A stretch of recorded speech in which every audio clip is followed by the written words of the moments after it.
2026 சனிப்பெயர்ச்சி ஒரு அதிரடி சனிப்பெயர்ச்சியா?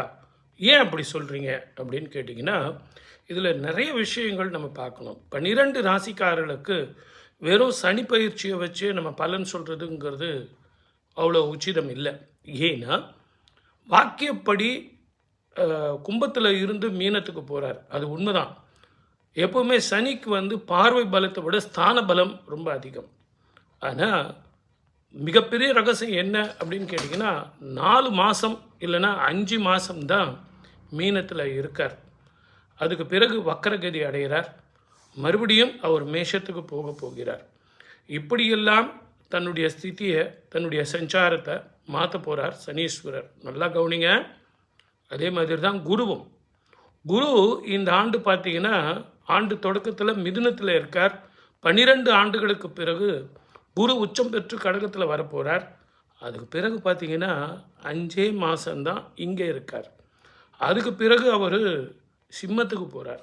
சிம்மத்தில் அதிசஞ்சாரமாக போய் ஒரு 5 மாதம் இருக்கார். ஆக ஒரு வருஷம் பலன் தரக்கூடிய உச்ச குரு இங்கே கடகராசிக்கு பலன் கொடுக்க போகிறது ரொம்ப கம்மி.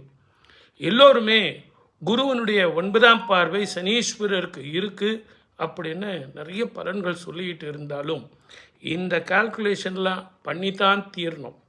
வெறும் சனீஸ்வரனுடைய சனிப்பெயர்ச்சிக்கான பலன்கள் சொல்லும்போது இந்த ஆண்டு இந்த 3 கிரகங்கள் ஆடும் ஆட்டங்கள், சனியும் செவ்வாயும் பார்க்கும் பார்வைகள், சனியும் செவ்வாயும் சேரும் சேர்க்கைகள், 4 கிரகங்கள் 5 கிரகங்கள் ஒரே வீட்டில் இருப்பது என்ன பிரச்சனையை கொடுக்கும் அப்படின்னா, போர் பதட்டம், நெருப்பினால் பிரச்சனைகள், நீரினால் பிரச்சனைகள். முதல் 6 மாதம் வறட்சியை தரும்.